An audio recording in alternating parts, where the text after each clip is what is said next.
दिनांक 25 जानेवारी. दैनंदिन ज्ञानेश्वरी. अध्याय 3. कर्मयोग. ओवी क्रमांक 61 ते 90. कर्मेंद्रियानी संयम्य आस्ते मनसा स्मरण, इंद्रियार्थानी विडोन्मात्मा मिथ्याचारस उच्यते.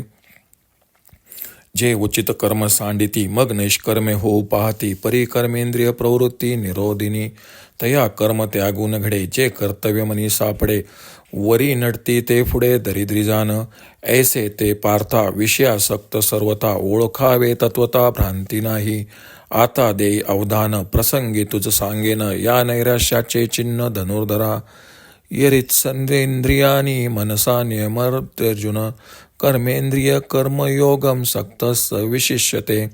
जो अंतरी दृढ परमात्मरूपी गूढ, बाह्य भागू तरी रूढ लौकिक जैसा. जो इंद्रिया आज्ञा न करी विषयांचे भय न धरी, प्राप्त कर्म ना वेरी उचित जे जे. तो कर्मेंद्रिय कर्मी राहटता तरी न नियमी, परी ते तेचे निउर्मी झाकोळेना. तो कामना मात्रे न घेपे मोहमळे न लिंपे, जैसे जळी जळे न शिंपे पद्मपत्र. तैसा संसर्गा माझी असे सकळांसारिखा दिसे, तैसे तोय संगे आभासे भानुबिंब. तैसा सामान्यत्व पाहिजे तरी साधारणचे देखिजे, एरवी निर्धारिताने निजे सोय जयाची.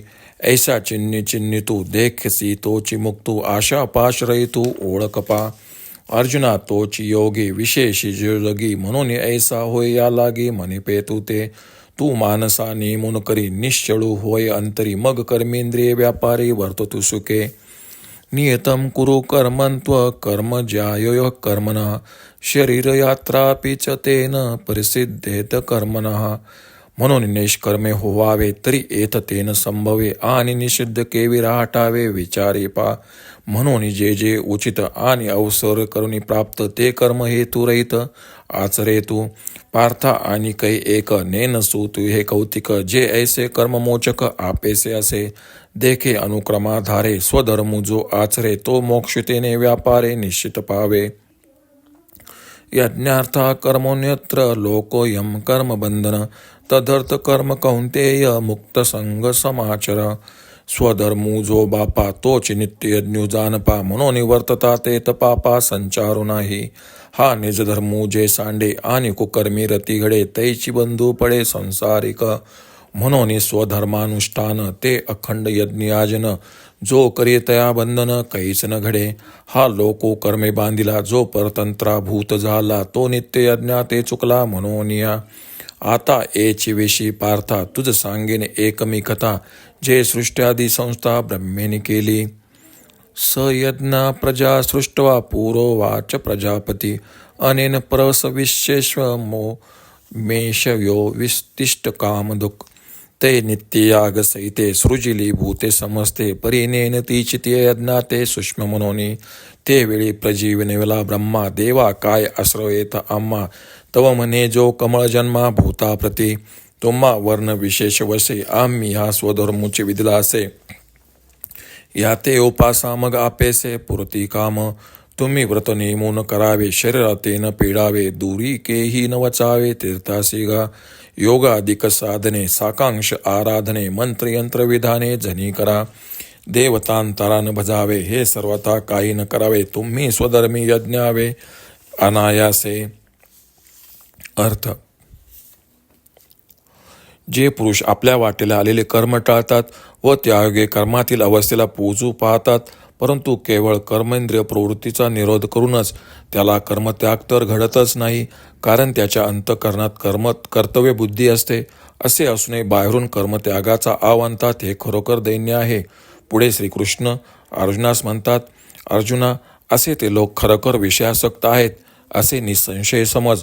अर्जुना प्रसंग आला आहे म्हणून तुला या निष्काम पुरुषाचे लक्षण सांगतो. एक, ज्याचे मन निश्चल झाले आहे तो परमात्मरूपी लीन असतो, बाहेरून मात्र सामान्य लोकाप्रमाणे वागत असतो. तो इंद्रियांना प्रेरणा देत नाही आणि विषय बाधतील अशी त्याला भीती नसते, आणि जे जे विहित कर्म आहे त्याचा तो कधी अनादर करीत नाही. कर्मेंद्रिय कर्म करीत असली तरी त्यांना तो आवरीत नाही, पण त्यामुळे उत्पन्न होणाऱ्या विकारांनी तो लिप्त होत नाही. ज्याप्रमाणे पाण्यातील कमळाचे पान पाण्याने लिप्त होत नाही, त्याप्रमाणे तो कोणत्याही कामनेने लिप्त होत नाही. व अविवेक रूपी मलाच्या योगाने तो मलिनही होत नाही. तो दिसण्यात सामान्य लोकाप्रमाणे दिसतो. कमळाच्या पानाप्रमाणे तो अलिप्तपणाने संघामध्ये राहतो. जसे सूर्याचे बिंब पाण्याहून अलिप्त असूनही प्रतिबिंबामुळे पाण्याच्या संगतीत राहताना दिसते, तसे वरवर पाहता तो सामान्य लोकांप्रमाणे दिसतो, परंतु अंतरी विचार करू गेले तर त्याची कल्पना करवत नाही. अशा लक्षणांनी जो युक्त असतो तोच आशापाश्रयित व मुक्त आहे असे तू ओळख. अर्जुना, जगामध्ये ज्याचे विशेष वर्णन केले जाते असा तोच योगी होय. यासाठीच तू असा हो.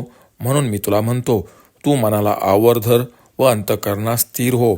मग ही कर्मेंद्रिय आपापले व्यवहार करीत खुशाल राहू दे. कर्मत्यागाने प्राप्त होणारी निष्कर्मता संभनीय नाही. असे असता निषिद्ध कर्माचरण का करावे सांग बरे.